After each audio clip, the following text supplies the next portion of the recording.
नमस्कार बंधुरा कृष्ण फूड वर्ल्डे आपनादेर स्वागत। आज आबारो एकटा नतून रान्नार भिडियो निये आमि चले आसलाम। चलुन ताहले देखे निই आजके कि रान्नार भिडियो बानाচ্ছি।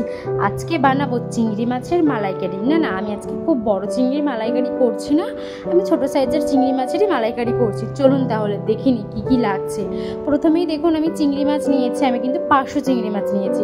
আর মশলার মধ্যে নিয়েছি নুন, জিরের গুঁড়ো, ধনের গুঁড়ো, লঙ্কার গুঁড়ো, কোচানো পেঁয়াজ, শুকনো লঙ্কা, তেজপাতা, গোটা গরম মশলা, চাল মগজ, কাজু বাদাম, কাঁচা লঙ্কা ও হলুদ। আজকে এই সব মশলা দিয়ে আমি বানাবো। আর সাথে নিয়েছিলাম কিছুটা পরিমাণ, মানে কিছুটা না, একটা গোটা নারকেলই কুড়িয়ে নিয়েছিলাম আমি। আজকে পুরো নারকেলের দুধ দিয়েই বানানো হবে, আমি আর অন্য দুধ দেবো না। আর এদিকে দেখুন আমি চিংড়ি মাছগুলো সব কেটে পরিষ্কার করে নিয়েছি, আমি খোসাটা ছাড়িয়ে নিয়েছি। অনেকে আবার চিংড়ি মাছের খোসাটা ছাড়ায় না, আমি ছাড়িয়ে নিয়েছি। যেহেতু ছোটো চিংড়ি মাছ, একটু বড় চিংড়ি মাছ হলে আমি খোসাটা রেখেই দিতাম। দেখুন চিংড়ি মাছটা আমি সেদ্ধ করব। চিংড়ি মাছটা মালাইকারিতে ভাজা করলে চিংড়ি মাছটা শক্ত হয়ে যায়, যে কারণে আর ভাজা করব না, আমি চিংড়ি মাছটা সেদ্ধ করে দেবো। সেদ্ধ করানোর জন্য দেখুন আমি গ্যাসের মধ্যে একটা পাত্র বসিয়ে তার মধ্যে চিংড়ি মাছ নুন হলুদ দিয়ে সেদ্ধ করতে বসিয়ে দিয়েছি। চিংড়ি মাছটা সেদ্ধ হোক, ততক্ষণে আমি একটা পেস্ট বানিয়ে নেব। পেস্টটা হলো পেঁয়াজ কাঁচা লঙ্কা দিয়ে একটা পেস্ট বানাবো। চলুন তাহলে পেস্টটা করে নিই। দেখুন পেঁয়াজ আর কাঁচা লঙ্কার পেস্টটা বানিয়ে ফেলেছি। আর এদিকে চিংড়ি মাছটাও আমার ফুটে গেছে খুব ভালোভাবে, আমি এটা তুলে নিয়েছি। আর চিংড়ি মাছের যে হলুদ জলটা আছে সেই গরম জলটা আমি ফেলবো না, সেটা আমি নারকেলের মধ্যে দিয়ে রাখবো, যেন নারকেলের দুধটা বার করতে সুবিধা হয়। আমি আর আলাদা করে কোনো গরম জলের মধ্যে দিলাম না। এবার আমি দেখুন গ্যাসে কড়াই বসিয়ে দিয়েছি। কড়াইয়ের মধ্যে আমি পরিমাণ মতন তেল দিয়ে দিয়েছি মশলাটা কষাবো বলে। তেল গরম হয়ে গেছে, তার মধ্যে আমি তেজপাতা, শুকনো লঙ্কা, গোটা গরম মশলা ও সাদা জিরে ফোড়ন দিয়ে দিয়েছি। দিয়ে তারপরে দিয়ে দিয়েছি পেঁয়াজ ও কাঁচা লঙ্কার যে পেস্টটা বানিয়েছিলাম সেই পেস্টটা। এদিকে মশলাটা কষা হোক, তার মধ্যে আমি আরও একটা পেস্ট বানিয়ে নেব। পেস্টটা বানাবো হলো কাজু, কাঁচা লঙ্কা দিয়েছি এতেও দুটো, আর দিয়েছি কিছুটা পরিমাণ চাল মগজ, আর দিয়েছিলাম কিছুটা নারকেল কোড়ানো। এটা এবার আমি একটা পেস্ট বানিয়ে নেব। দেখুন আমার পেস্টটা করা হয়ে গেছে। আর এদিকে আমার কিন্তু মশলাটা অনেকটাই ভাজা হয়ে এসছে, আর একটু ভাজা হবে।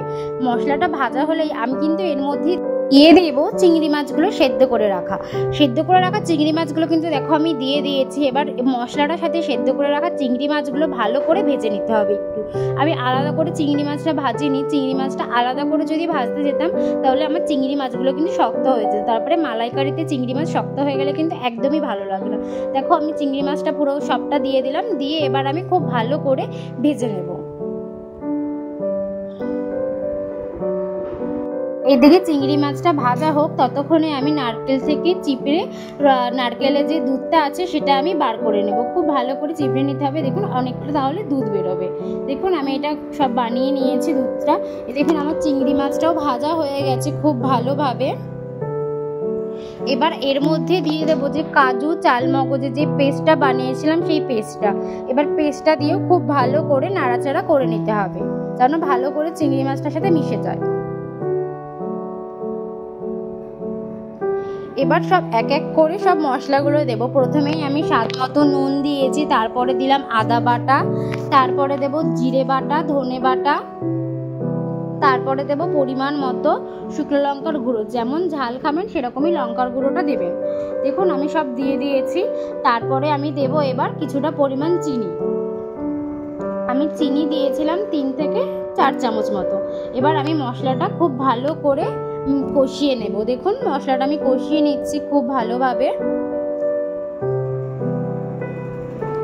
মশলাটা কষা হয়ে গেলে কাজুর পেস্টের যে বাটিটার মধ্যে রেখেছিলাম তার মধ্যে কিছুটা পরিমাণ জল দিয়ে আমি সেই জলটা কড়াইয়ের মধ্যে দিয়ে দেবো। দেখুন সেই জলটা আমি কড়াইয়ের মধ্যে দিয়ে দিয়েছি। দিয়ে এবার আমি ভালো করে নাড়িয়ে নিচ্ছি।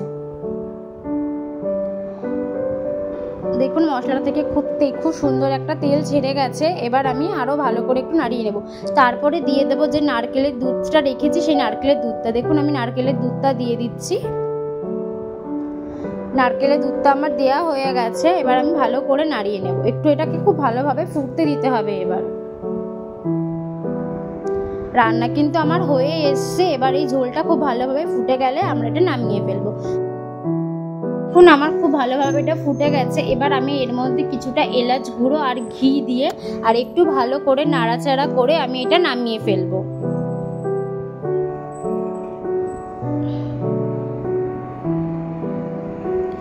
দেখুন আমি ঘি আর এলাচ গুঁড়োটা দিয়ে দিয়েছি, দিয়ে ভালো করে এবার একটু মিশিয়ে নেব।